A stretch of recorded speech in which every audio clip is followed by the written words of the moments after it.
Hi guys, so nako i-flex sa inyo karon. So kabaluman mo kung sa pangalan ani mao ni siya ang capsicum or sweet bell pepper. Tanawad ako kay siya. So na-intriga kay ko na curious kay kadali na ko siya makumkum. Dako kay siya. Na curious kay ko kay daghan kay ko kakakita nga video nga gakaon og inani nga ilaram ka ng lanlanon. Kay actually ko ano po ni siya, dili man ni siya spicy. Sweet man ni siya. So pwede ra gid kayo kaunon. Og first time na ko ni magpalit og ginani kay syempre mahal gyapon ni di ko biyata ka basa-basa afford ani kay napalit na ko ni siya sa Centrio tag 280 ang kilo dito sa kanang kuan dito sa may hagdanan dapit dili dito sa kanang marketplace nga groceryhan kay mas mahal gid dito. So kani siya isa ka buok is 96 ni siya. Medyo pricey gyud. So excited ako mo tilawan ni karon. Pero before nako ni tilawan napako i-flex sa inyo nga grabe mao gid ni sila kani silang duha mao ni ang akong nakita nga pinakadako nga mga sili sa tibok na akong kinabuhi. Oh, nara siya guys. Oh, tadan. Grabe. Oh. Isa ka dagang kapin. Oh, kung tamis daw ni siya guys, kaning capsicum, mas tamis daw kaayo ni siya. Pointed bell pepper ang tawag ani or pointed pepper. Wala lang ko kabalo kung asa ni nag-origin nga country. Pero nakita gyud pa ni nako siya kaganina. Actually, kani siya farm ni siya nga dito sa Impasugong, nag-display lang sila sa Centrio. Tapos pwede niyo i-check kay kanang kuan murag ga-display pa sila everyday dito. Na sila install dito. So i-check ninyo kung naa pa ba ni siya. Og kani siya mas kanang mas barato-barato gamay kay tag 230 ra ang kilo. Unlike ani nga tag 280. Then kani siya is 56 lang ang ako nabayaran kining isa ka buok. So kani sang ako i-try karon. Kay din ani ko mas kuan na excite. Pero kani kaunon gyapon ako ni. Kay mas tamis daw ni siya. So din sa tamag una guys, kato soro na ko tong adlaw.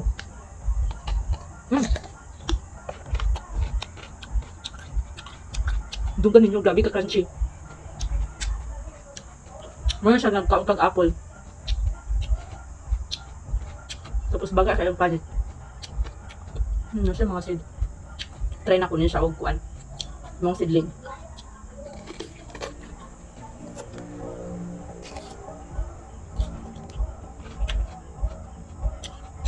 Muna kag nagkaog apple. Di gani mo siya malasahan nga. Mo siya sili. Mo siya apple. Kamas ko ng crunchy. Mas crunchy pa siya kaysa apple. Imagine ha, wala pa na ako siya gibutang sa kuan sa ref, pero crunchy na kay siya. Natural crunchy gid siya. Tamis. Mas lami pa kaysa apple.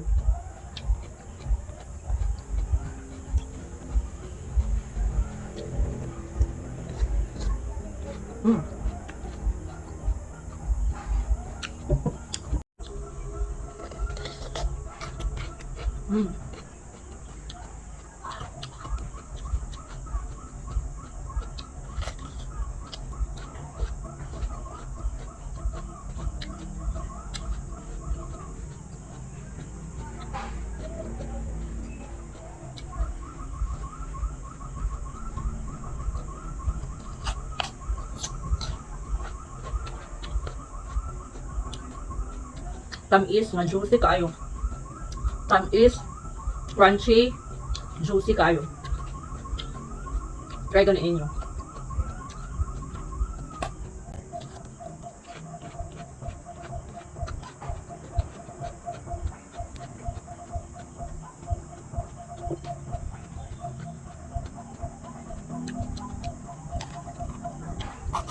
Kung nagkaon og apple.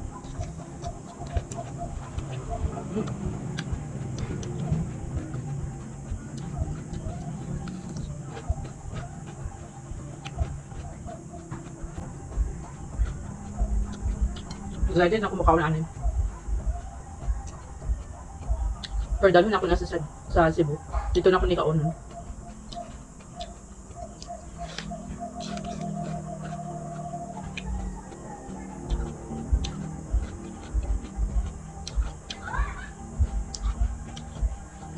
Sa mga groceryhan sa Cebu, wala ko kakita ginani baligya.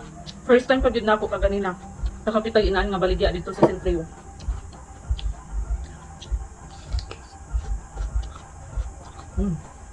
May kayo. Matagbaw gid mo kay kauhaw.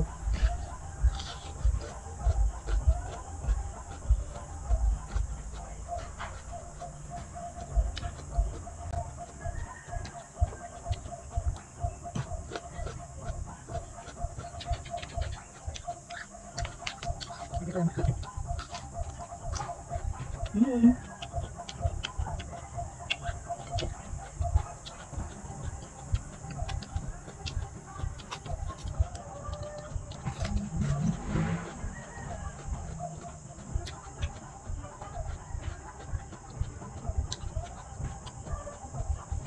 Actually guys, fiesta din sa Lunggo karon pero mingaw kaayo. So kanina lang akong handa. Ang mga silingan wala po naghanda, wala po nagfiesta. So ako, ko nagfiesta kay way budget. So kanina lang puros lang magbukbang lang tagtili. Mm.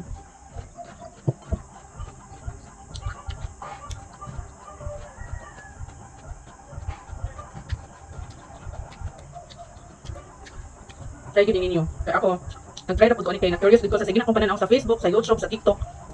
Na-curious na ako kung sa lasa gid ani. Karon na-confirm na gid ako nga lami kay siya, mas lami pa siya sa apple.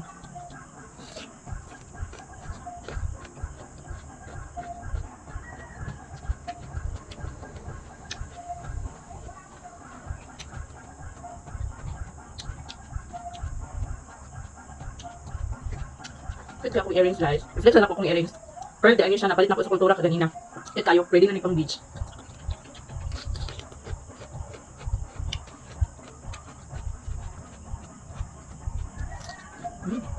Kamay na lang.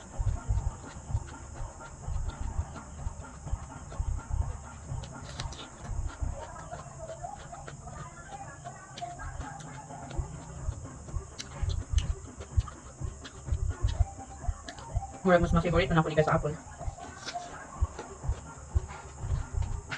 Hindi ba usahay na apple nga. Dili crunchy tapos dili pa siya tamis, magapas-gapason. Kung namin kayo.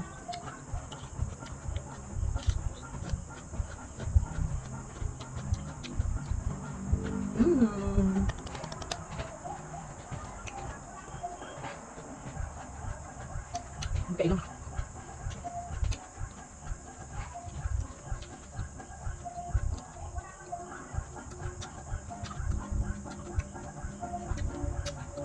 Oh, kwarto guys. Kwarto na ni. Kwarto ni ning pointed paper. Pointed paper. Grabe dako kaayo mo na gid ang pinakadako nga siling ako nakita. Og mas tamis pa daw kaysa sa capsicum, kaysa atong paper. So excited na akong kaon ani pero dito na nako ni kaon sa Cebu. Kaya para naapod ko lingaw ko dito.